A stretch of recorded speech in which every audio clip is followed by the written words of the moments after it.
السلام علیکم ورحمۃ اللہ وبرکاتہ۔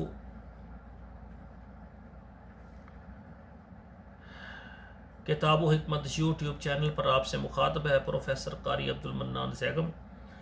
آج آپ کے سامنے یہ قرآن مجید کا 14واں پارہ ہے اور سورہ الحجر ہے۔ آیت نمبر 76 سے لے کر 80 تک یہ 5 آیات پہلے میں تلاوت کروں گا، پھر ان کا ترجمہ عرض کروں گا۔ اعوذ باللہ من الشیطان الرجیم، بسم اللہ الرحمن الرحیم۔ وَإِنَّهَا لَبِسَبِيلٍ مُقِيمٍ إِنَّ فِي ذَلِكَ لَآيَةً لِّلْمُؤْمِنِينَ وَإِنْ كَانَ أَصْحَابُ الْأَيْكَةِ لَظَالِمِينَ فَانْتَقَمْنَا مِنْهُمْ وَإِنَّهُمَا لَبِإِمَامٍ مُبِينٍ وَلَقَدْ كَذَّبَ أَصْحَابُ الْحِجْرِ الْمُرْسَلِينَ۔ ترجمہ سماعت فرمائیں۔ وَإِنَّهَا لَبِسَبِيلٍ مُقِيمٍ، اور وہ بستی واقع ہے سیدھی راہ پر۔ کون سی بستی؟ لوط علیہ السلام کی بستی جو ہے وہ سیدھے راستے پر واقع ہے۔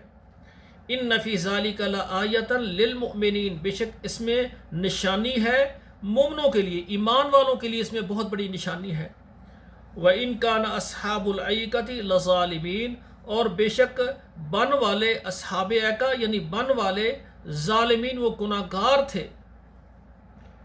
یہ بستی ہے، وہاں پر درختوں کے بن ہوتے تھے، اس لیے اس کو بن والے کہتے ہیں۔ فَانْتَقَمْنَا مِنْهُمْ، سو ہم نے ان سے بدلہ لیا۔ وَإِنَّهُمَا لَبِإِمَامٍ مُبِينٍ، اور یہ دونوں بستیاں واقع ہیں کھلے راستے پر۔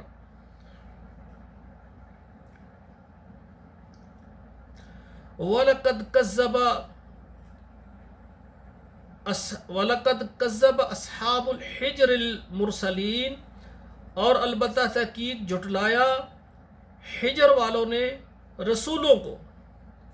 یہ جو حجر ہے یہ بستی کا نام ہے، اور اس میں جو قوم ہے جو آباد ہے اس کا نام قوم سمود ہے۔ یہ مدینہ منورہ سے شمال کی طرف واقع ہے، اور ان کی طرف یعنی یہ جو اصحاب الحجر ہے نا، ان کی طرف صالح علیہ السلام نبی بن کر آئے تھے، اور انہوں نے اپنے نبی کی تکذیب کی۔ اب یعنی یہ دونوں جو ہے نا بستیاں، بن والے اور اصحاب الحجر، یعنی ہجر اور یہ بن والے، یہ بن اور ہجر دو بستیاں یہ کھلے واضح راستے پر تھی۔ اللہ ذوالجلال کا عذاب آیا، ملیے میٹ ہو گئی۔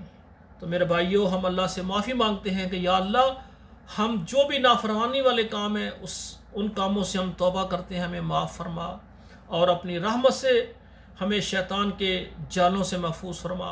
بھائیو، یہ 5 آیات ترجمے کے ساتھ آپ کے سامنے پڑھی ہیں، خود بھی ترجمہ یاد کریں، بچوں کو بیٹیوں کو پڑھائیں گھر میں، اور ہمارے اس درس کو، ترجمے کے درس کو موبائل نمبر پر جتنے واٹس اپ نمبر ہیں اور فیس بک میں شیئر کریں، ہر گھر میں ہمارا یہ ترجمے کا پیغام پہنچ جائے اور سب قرآن کو ترجمے کے ساتھ پڑھنے والے بن جائیں۔